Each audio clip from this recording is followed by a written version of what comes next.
మరో issue AP politics ను షేక్ చేస్తోంది. ఇప్పటివరకు అధికార పార్టీ వర్సెస్ విపక్షం అన్నట్లుగా నడిచిన డైలాగ్ వార్లో ఓ ఐఏఎస్ అధికారిని మధ్యలోకి లాగారు వైసీపీ నేత భూమన కరుణాకర్ రెడ్డి. అసలు టీడీఆర్ బాండ్ల రచ్చేంటి? కూటమి పెద్దలు టీడీపీ లీడర్ల ఆరోపణలకు భూమన కామెంట్స్ కు లింక్ ఏంటి? ఐఏఎస్ శ్రీలక్ష్మిని భూమన ఎందుకు టార్గెట్ చేసినట్లు?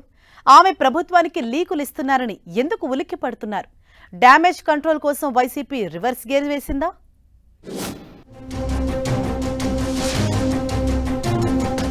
ఏపీ పాలిటిక్స్ లో మరో దుమారం. టీడీఆర్ బాండ్ల కుంభకోణం అంటూ డైలాగ్ వార్. టీడీఆర్ బాండ్ల జారీలో గోల్మాల్ జరిగిందని టీడీపీ ఆరోపణ. తిరుపతిలో అడ్డగోలుగా టీడీఆర్ బాండ్లు ఇచ్చారని అలిగేషన్. టీడీపీ ఆరోపణల కంటే ఐఏఎస్ శ్రీలక్ష్మిపైనే భూమన విసుర్లు. టీడీఆర్ బాండ్లు ప్రభుత్వం చేపట్టే రోడ్ల విస్తరణ, ఇతర డెవలప్మెంట్ కార్యక్రమాల్లో ఆస్తులు కోల్పోయిన వారికి ప్రభుత్వం ఇచ్చే బాండ్లనే టీడీఆర్ బాండ్లు అంటారు. నష్టపరిహారం బదులు టీడీఆర్ బాండ్లు ఇస్తుంది ప్రభుత్వం.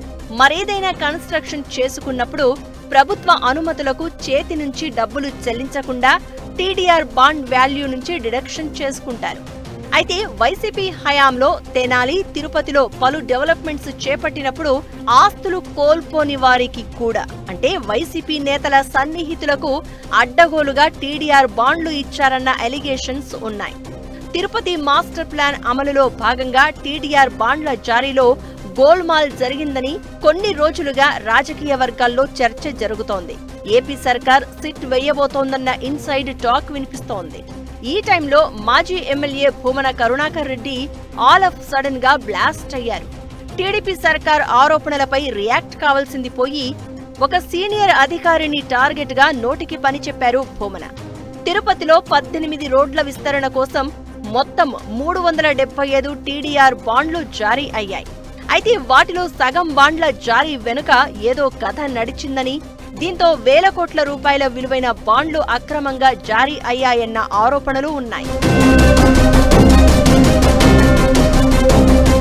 ఇలా టీడీఆర్ బాండ్ల కుంభకోణానికి సీనియర్ ఐఏఎస్ అధికారిని శ్రీలక్ష్మినే ప్రధాన కారణమని వైసీపీ సీనియర్ నేత, మాజీ ఎమ్మెల్యే భూమన కరుణాకర్ రెడ్డి తీవ్ర ఆరోపణలు చేశారు.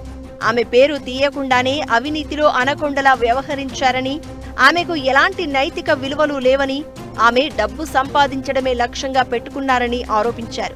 సదరు ఐఏఎస్ తీరుతో రాష్ట్రానికి తీవ్ర నష్టం కలిగించిందని భూమన ఆరోపించారు. భూమన కరుణాకర్ రెడ్డి ఆరోపణలతో టీడీఆర్ బాండ్ల వ్యవహారం నెక్స్ట్ లెవెల్ కి చేరింది.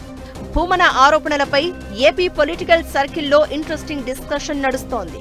ఐఏఎస్ అధికారిని శ్రీలక్ష్మి వైసీపీ హయాంలో మున్సిపల్ పరిపాలనా శాఖను పర్యవేక్షించారు. వైఎస్ రాజశేఖర రెడ్డికి, ఆయన కుమారుడు మాజీ సీఎం జగన్ కు అత్యంత సన్నిహితురాలు ఆమె. జగన్ ప్రభుత్వ హయాంలో సీఎంఓలో అనధికారికంగా కీలకంగా పనిచేశారన్న టాక్ ఉంది. అటువంటి శ్రీలక్ష్మి టీడీఆర్ బాండ్ల జారీలో కీలక పాత్ర పోషించిందని, తాటకి, పిశాచి, ఆధునిక రజియా సుల్తానా అని ఓ రేంజ్ లో భూమన ఫైర్ అవడం చర్చకు దారితీస్తోంది. తిరుపతిలో రోడ్ల పనులు జరుగుతున్నప్పుడు 100 కోట్లు స్వాహా చేసేందుకు ఆమె కుట్ర చేశారని భూమన ఆరోపిస్తున్నారు. అప్పుడే సదరు అధికారిని వ్యవహారాన్ని బయట పెడతాను అంటే అప్పటి ప్రభుత్వ పెద్దలు ఒప్పుకోలేదని చెప్పుకొచ్చారు భూమన. ఓ మహిళా అధికారిని, ప్రత్యేకించి జగన్ కు సంబంధించిన కేసుల్లో ఇరుక్కుని జైలు పాలైన శ్రీలక్ష్మిని వైఎస్ రాజశేఖర రెడ్డి కుటుంబానికి అత్యంత సన్నిహితుడైన భూమన ఎందుకు టార్గెట్ చేసినట్లు? శ్రీలక్ష్మిని ఇరుకున పెట్టి టీడీపీని బద్నాం చేయాలనే ప్లానా, లేక టీడీఆర్ బాండ్ల ఇష్యూలో తనకేమీ సంబంధం లేదని తప్పించుకునే స్కెచ్ అనేది చర్చనీయాంశంగా మారింది. ఇంతకాలం శ్రీలక్ష్మిపై టీడీపీ చేసిన విమర్శలన్నింటినీ ఇప్పుడు భూమన కరుణాకర్ రెడ్డి చేయడం ఇక్కడ ట్విస్ట్.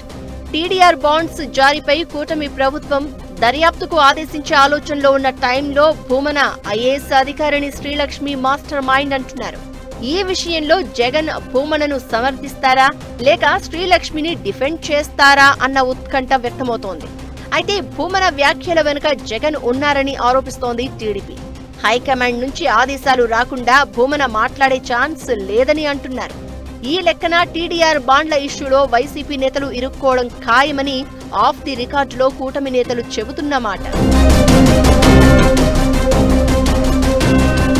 రెండు తెలుగు రాష్ట్రాలలో సీనియర్ ఐఏఎస్ అధికారి శ్రీలక్ష్మి పేరు తెలియని వారు ఉండరు. జగన్ అక్రమాస్తుల కేసులో, బోబులాపురం మైనింగ్ కేసులోనూ కూడా శ్రీలక్ష్మి నిందితురాలుగా అభియోగాలు ఎదుర్కొన్నారు. కొన్ని నెలల పాటు జైలులో కూడా ఉన్నారు.